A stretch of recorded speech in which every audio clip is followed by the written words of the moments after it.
பிரியன் sir தான். அது இல்லாமல் என்னோட 2 அசோசியேட்ஸ் இருக்காங்க. என்னோட பிஆர்ஓ புவன் ஃபோன் பண்ணி, அண்ணா நீ வந்தே ஆகணும், பிரியன் சார் உனக்காக வெயிட் பண்ணுறாரு அப்படின்னு இவர் சொல்லிட்டாரு. புவன் சொன்னால் எதுவும் மறுக்கிறது இல்லை. ஸோ புவனுக்காகவும் பிரியன் சாருக்காகவும் and Murugan sir MRT music, எனக்கு திரௌபதியும் பகாசுரனும் அவர் தான் பண்ணி கரெக்டாக போய் சேர்த்தாரு மக்கள்கிட்ட. அதனால நீங்களும் கவலைப்பட வேணாம், அவர் போய் சேர்த்துருவார் அந்த ஆடியோவை கரெக்டாக.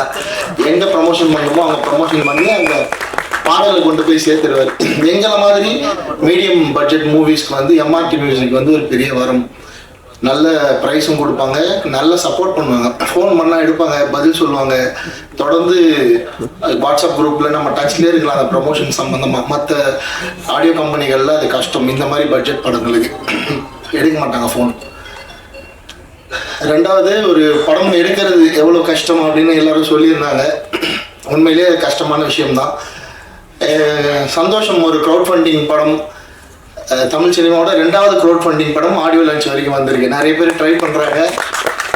ஃபஸ்ட்டு என் படம் வந்ததுல எனக்கு ரொம்ப பெருமை. இது 2வது படம் ஆடியோ லான்ச் வரைக்கும் வந்துடுச்சு. வர வெள்ளிக்கிழமையும் சார் ஒரு ரெக்வஸ்ட், இது இந்த சமயத்தில் கன்னியாகுமரி, திருநெல்வேலி, தென்காசி, தூத்துக்குடி, அந்த பக்கம் நாகர்கோவில் பக்கம்லாம் மழை அதிகமாக இருக்குது. ரொம்ப முக்கியமான ஏரியா மதுரையும் திருநெல்வேலி. ஸோ திருச்சி பக்கமும் கொஞ்சம் மழை இருக்குன்னு கேள்விப்பட்டேன். ஸோ 3 ஏரியா முக்கியமான ஏரியா மழை இருக்குது. ஸோ அதை பார்த்துட்டு இந்த வெள்ளிக்கிழமை ரிலீஸ் வந்து முடிவெடுங்க. முடியலன்னா கொஞ்சம் ஒரு வாரம் தள்ளி வாங்க. ஏன்னா நீங்கள் எத்தனை பேரோட உழைப்பு இருக்குது, இத்தனை தமிழ் ஆர்வலர்களோட உழைப்பு இந்த படத்துக்குள்ள இருக்கு. இது மக்கள்கிட்ட போய் சேரணும். இது ஒரு நல்ல டைம் கூட எடுத்துக்கலாம் நீங்க இந்த வாரம் அப்படி மிஸ் பண்ணீங்கன்னா. ஏன்னா முழுக்க தமிழ் ஆர்வலர்கள் எல்லாம் இணைஞ்சிருக்கீங்க. இங்கே வந்து உட்கார்ந்தப்பதான் அது வந்து இன்னும் டீட்டெயிலாக தெரியுது. நான் பிரியன் சார் எனக்கு சொன்னது ஒரு 10 பேர் சேர்ந்து படம் எடுத்துருக்கோம் அப்படின்னு தான் சொன்னார். ஸோ 10மே பாடலாசிரியர்கள், அதுவும் அவர்கிட்ட வந்து பயிற்சி பெற்றவர்கள். அவங்க ஒரு பாடலாசிரியரை கதாநாயகனாக இயக்குநராக உருவாக்கணுன்ற எண்ணத்தால் அவங்களோட சேமிப்பை கொடுத்து பண்ண படம். ஸோ தமிழ்நாட்டில் இருக்கிற அத்தனை தமிழ் ஆர்வலர்களும் இந்த ஒரு விஷயத்துக்காக இந்த படத்தை போய் நீங்கள் தேட்டரில் பார்க்கணும்னு நான் ஒரு கோரிக்கை அங்கே வச்சுக்கிறேன். அவங்கள போய் சேர்க்க வேண்டியது உங்களோட வேலை தான். இப்போ தமிழ் மீது ஆர்வம் கொண்ட பலர் இருக்காங்க. ஸோ இவங்கெல்லாம் சேர்ந்து எடுத்த படம்னு சொல்லுங்க, கண்டிப்பாக டிக்கெட் கொடுத்து உங்களுக்காக ஒரு தடவை போய் பார்ப்பாங்க. அதை தாண்டி நான் இந்த படத்தோட ஃபர்ஸ்ட் வெர்ஷன் பார்த்துட்டேன். இப்போ ரீசெண்டாக இந்த வெர்ஷன் நான் பார்க்கல. பிரியன் சார் வந்து என்னை கூப்பிட்டு நீ இந்த படம் பார்த்தே ஆகணும் அப்படி சொல்லி நான் வந்து போய் பார்த்தேன். ரொம்ப நல்லா ஒரு ஃபர்ஸ்ட் டைம் டைரக்ஷன் பண்ணுற மாதிரி அப்படிலாம் இல்லை. ஏன்னா பிரியன் சாருக்கு சினிமா புதுசு இல்லை, அவருக்கு எல்லாமே தெரியும். இருந்தாலும் ஒரு இயக்குனராக கதாநாயகனாக இருக்கிறப்ப அது ரொம்ப சிரமமான விஷயம். நம்ம மானிட்டர் பார்க்க முடியாது, நடிச்சுட்டு தான் போய் மானிட்டர் செக் பண்ணணும், டபுள் வேலை அது. அப்படி இருந்தாலும் ஒரு தரமான கதையை தேர்ந்தெடுத்திருக்காரு. பர்ஃபார்மன்ஸில், அவங்களோட லொக்கேஷனில், பட்ஜெட்டில் எங்கேயோ சின்ன சின்ன தவறுகள் இருக்கலாம். ஆனால் நல்ல கதை, நல்ல திரைக்கதையை தேர்ந்தெடுத்திருக்காரு. அதில் கண்டிப்பாக அந்த படம் ஜெயிக்கும், நிற்கும். ரொம்ப நல்ல சஸ்பென்ஸ் த்ரில்லர். இந்த படத்தில் வந்து இவர் கேரக்டர் நல்லவரா கெட்டவரா, அந்த வீட்டை சுற்றி நடக்கிற அமானுஷ்யங்கள் உண்மையில் அமானுஷ்யமா அமானுஷ்யம் இல்லையா, இந்த மாதிரி நெகட்டிவ் பாசிட்டிவ்னு மாறி மாறி அந்த டைமென்ஷனில் தான் போகும் ஸ்க்ரீன் பிளே. அது அது தமிழ் தெரிந்த புலவர்களுக்கே உண்டான திறமை போல அவ்வளோ அருமையாக எழுதியிருக்காரு அந்த விஷயங்கள்லாம். ஸோ இந்த படத்தில் வந்து ஒரு நெகட்டிவாக பாசிட்டிவாக அப்படின்னு ஸ்க்ரீனில் பார்த்து தெரிஞ்சுக்கோங்க. அது ஃபர்ஸ்ட் ஹாஃபில் ஒரு மாதிரி இருப்பார், செகண்ட் ஹாஃபில் ஒரு மாதிரி இருப்பார்.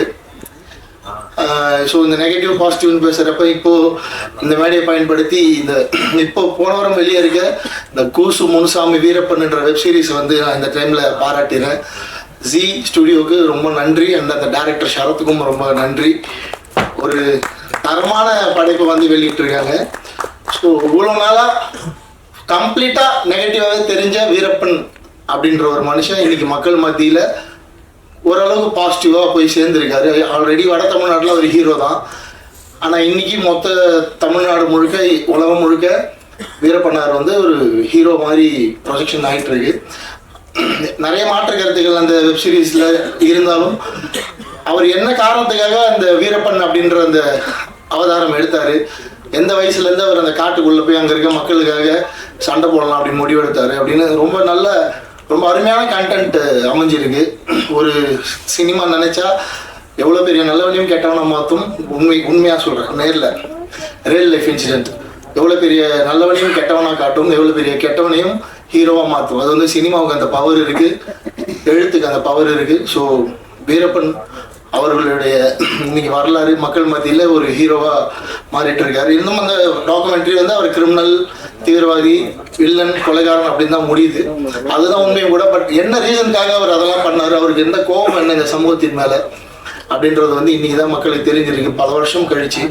ஸோ இந்த மாதிரி நிறைய ஆளுமைகள் இருக்காங்க. அவங்களெல்லாம் பற்றி தொடர்ந்து வெப் சீரிஸ் வரணும். மலையூர் மம்பட்டியான் இருக்காரு, அப்புறம் அரியலூர் பக்கம் வந்து தமிழரசன் இருக்காரு, புலவர் கலிய பெருமாள், ஆறுமுக நாட்டார், இந்த மாதிரி இன்னும் நிறைய பேர் இருக்காங்க. இந்த பேரெல்லாம் சொல்றேன்னா யாராவது ஒரு டைரக்டர் இவங்களை பத்தி தேடி அவங்கள பத்தின டாக்குமெண்ட்டும் வந்து அந்தந்த வட்டாரங்கள்ல இந்த மக்கள் வந்து அவங்க என்ன காரணத்துக்காக இந்த சமூகத்துக்கு போராளி இருந்தாங்க, மாவோயிஸ்டா இருந்தாங்க அப்படின்னு தெரிஞ்சுப்பாங்க. எப்படி அவங்களோட மரணம் நிகழ்ந்தது, அதில் என்ன உண்மை இருக்கு, அதில் என்ன அரசியல் இருக்கு, அதெல்லாம் புரிஞ்சுப்பாங்க. அது வந்து சினிமா மட்டும்தான் அதை செய்ய முடியும்.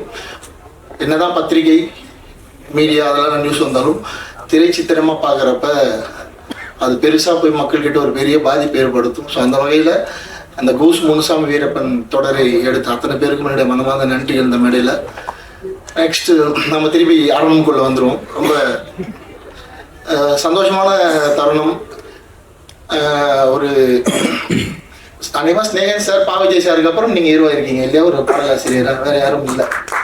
ஸோ அதுவே ஒரு முக்கியமான இடம். இந்த முதல் 3 அதுக்குள்ளே வரதெல்லாம் ரொம்ப சூப்பர். கண்ணதாசன் சார் மேலே ரொம்ப மதிப்பு, வாலி சார் மேலே ரொம்ப அன்பு கொண்ட ஒரு பிரியன் சார். ஸோ கண்ணதாசன் சார் மாதிரி ப்ரொடக்ஷனுக்குள்ளேயும் வந்துட்டாரு. அதுவும் ஒரு படத்தில் ப்ரொடியூசரா, ஹீரோவா, டைரக்டரா பெரிய அவதாரம் தான் இது, பெரிய பொறுப்பு இருக்கு. அவரை நம்பி ஃபன் பண்ணுவதெல்லாம் சப்போர்ட் பண்ணுங்க. நல்லது கெட்டது எது வந்தாலும் கூட இருங்க கடைசி வரைக்கும். இது தொடக்கம் தான். அவர் உருவாக்கிய மாணவர்கள் நிச்சயமா அவரை திருப்பி தாங்கி பிடிப்பாங்க. அதுல எந்த மாற்று கருத்தும் இல்லை. எனக்கு தெரியும், நான் போயிருக்கேன், 2 ஆண்டு விழாக்கு நான் கலந்துருக்கேன் அந்த பயிற்சி பட்டறையில். ஸோ ரொம்ப புது முயற்சி, புது விஷயம். இதுவுமே ஒரு முயற்சி தான். ஸோ நீங்களாம் அவருக்கு வந்து சப்போர்ட் பண்ணணும். ஹீரோயின் ரொம்ப நல்லா இருக்காங்க ஃப்ரேமில், விஷுவலில் பார்க்க. நான் புது ஹீரோயின் நினைக்கல, இப்போ தான் சொல்லி தான் தெரியும் அவங்க ஃபர்ஸ்ட் படம் பண்ணுறாங்க.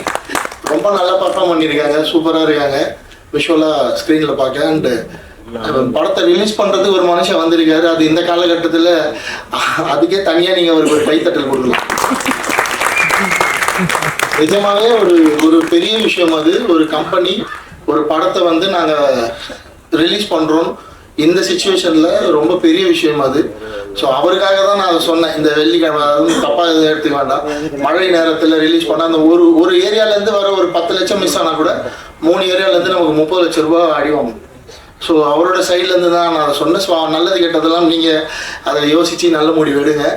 இந்த வாரம் இல்லைன்னா அடுத்த வாரம் வந்தாலும் நிச்சயமாக இந்த படம் மக்கள் மத்தியில் பெரிய பேர் வாங்கணும். ஸோ அதுக்கு நீங்களாம் உதவணும். தமிழ் மீது பற்று கொண்டவர்கள், இந்த தமிழ் மீது ஆர்வம் கொண்ட கூட்டணிக்கு ஆதரவு கொடுக்கணும்னு வேண்டிக்கிறேன். தேங்க்யூ.